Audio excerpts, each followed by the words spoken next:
สบายดีอยู่ให้อยู่หน้าคือเก่ามื้อนี้อยู่สวนมื้อนี้บรรยากาศเป็นยามสวยมื้อนี้ถ้าพี่ให้น้องมาหยังก่อนนี่น้ำนี่สิพาที่พาน้องมากินน้ำกับบ่แม่นเด้อมื้อนี้มากินข้าวสวยมื้อนี้ปิ้งปลาได้นี่อยู่ให้อยู่สวนน่ะมีข้าวเหนียวกับน้ำเด้นี่วันเด้โอ้ยปลาก็บ่ได้ปิ้งให้ได้นี่ดอกดอกหาอันฟืนมาดังไฟกันเนาะสิดังติดหรือบ่นี่ อยู่ไห้อยู่หน้าโอ้ยอยากอีหลีพี่น้องเอ้ยดังชะนี้แหละลมพัดวีวีวีอยู่กองก้อนกระบงนี่สอกขาดังไฟก่อนนี่โอ้หลายมือเนาะไปเฮ็ดคลิปลง YouTube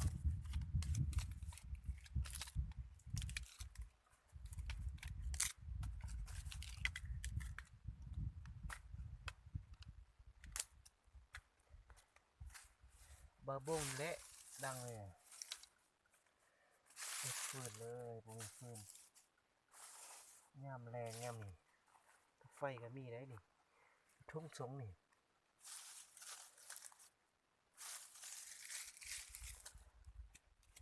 ลมพัดให้ว่ะโอ้ลมพัด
ฟืนได้นี่เหมือนฟืนได้ใหม่มาเฮ็ดฟืนมาเฮ็ดน้อยฟืน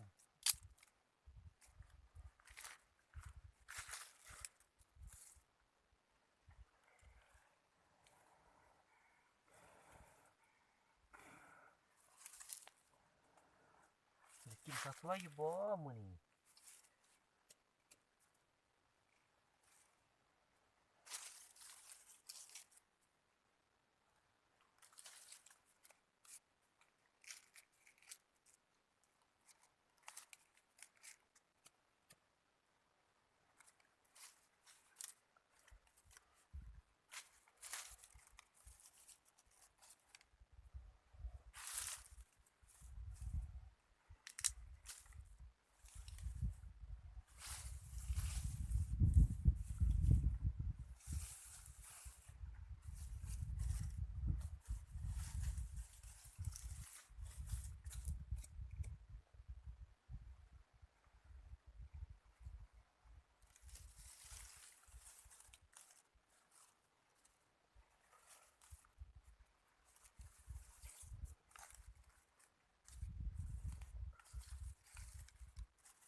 หาบ่ลุกหั่นแหละ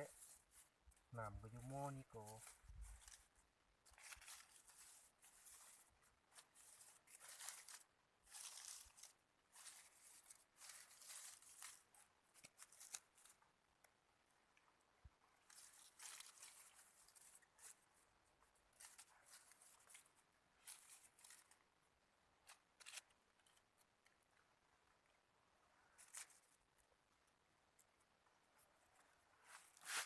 ดังยากคักพี่น้องเอ้ย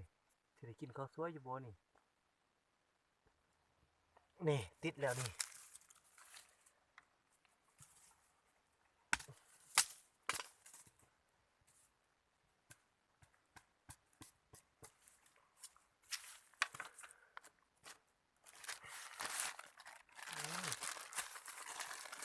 ติดดีบ่บัดนี้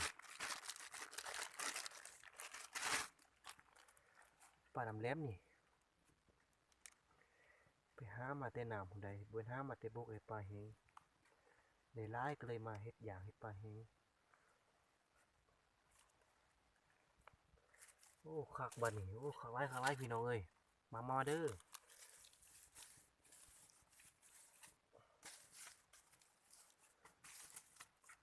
นี่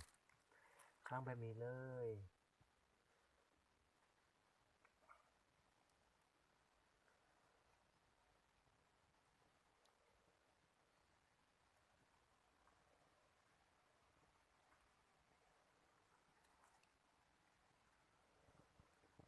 หอนอีหลียามนี้หอนเนาะเช้าหนาวก็เริ่มหอนแล้ว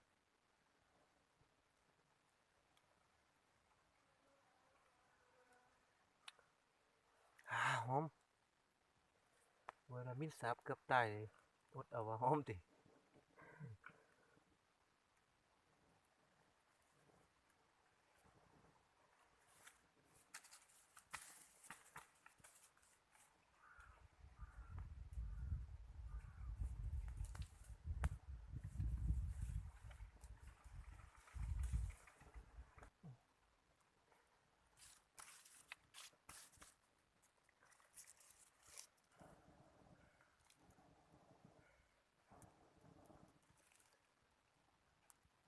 นี่กากิซุกแล้วนี่ค่อนกลุ่มหอมกรุบไปเลย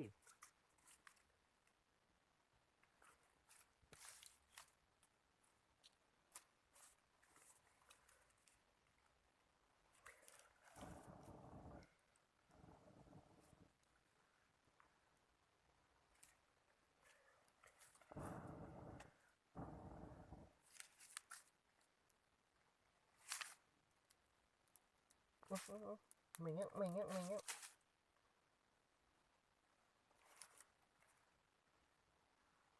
หือมึงบ่งบอก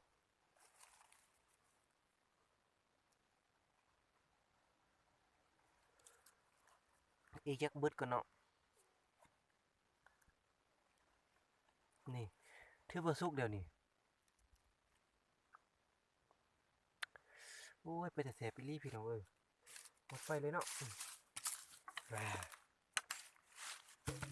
อุ้ยหมดไฟกันเนาะ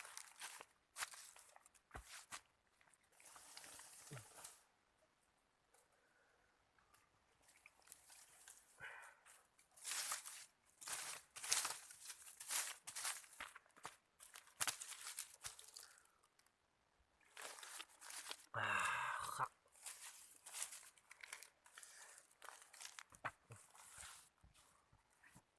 ว่าอยู่ให้อยู่หน้านี่แบบนี้แหละ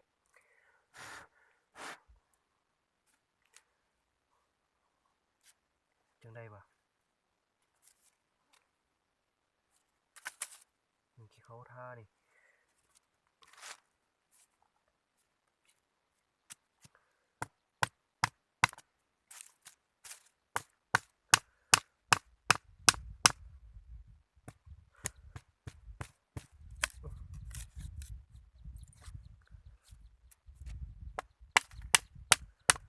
โอ้ยกินแข้งเหรอวะแบบนี้แหละ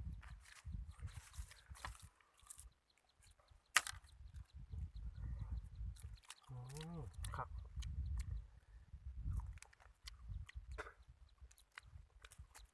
โอ้คักไรเนี่ย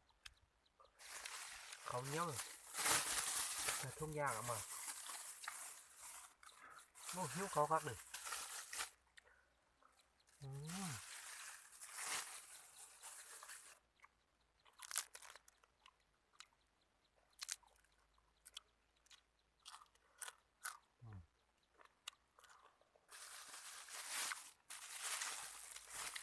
เขาเนี้ยครับอืม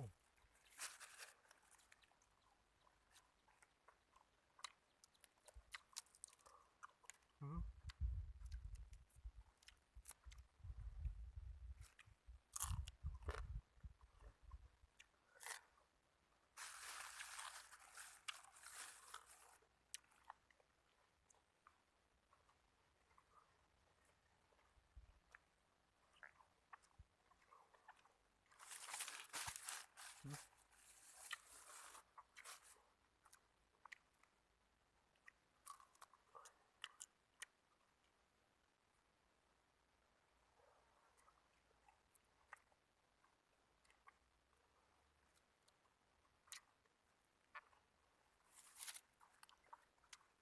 ยับคัก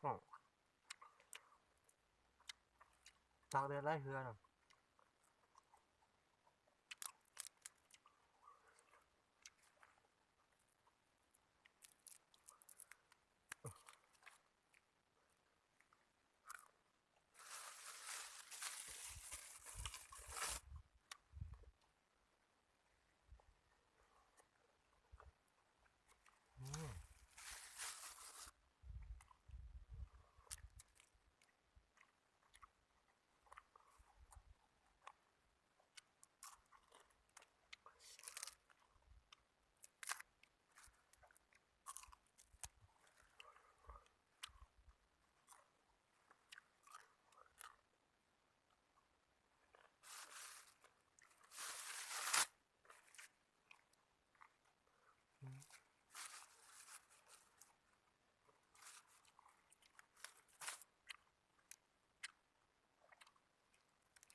แสบคัก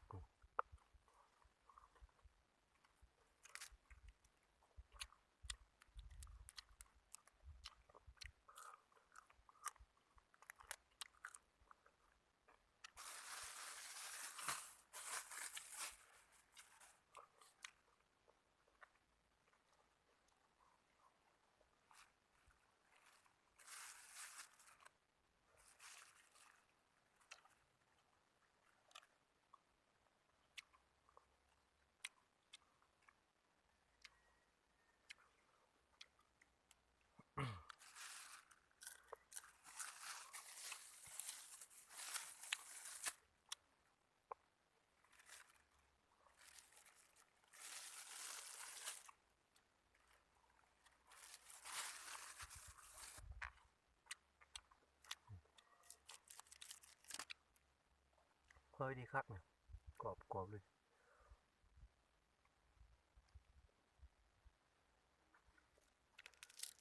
ยินบ่เสียงนี่กรอบคักอืม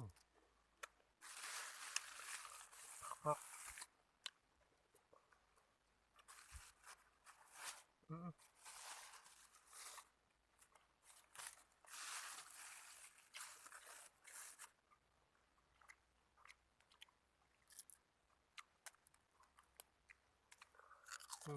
ม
กลาง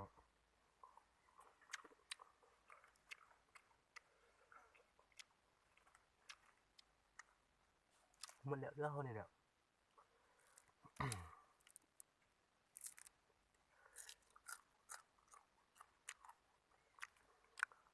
อืม คักอืม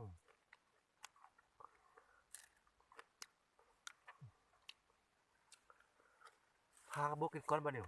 กระบอกก็มีได้เนี่ย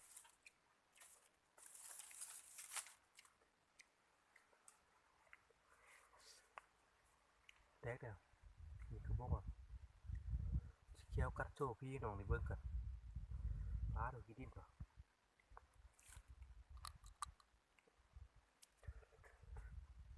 นี่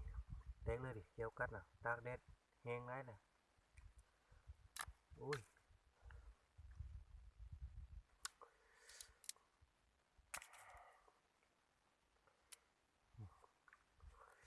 น่ะข้าวจงบงอยู่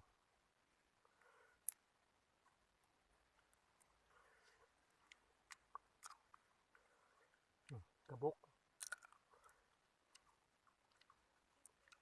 โอ้มันคักได้นี่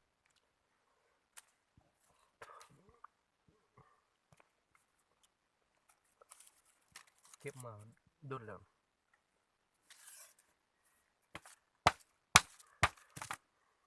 โอ้เน่ามานี่โอ้มาได้มันจะเน่าเนาะ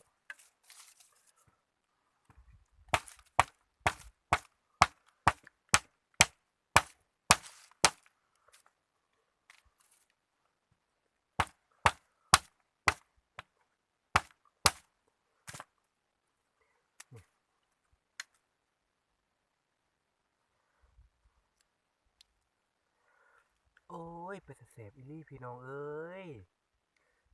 แซ่บๆปะนี่อืมขักไว้อืม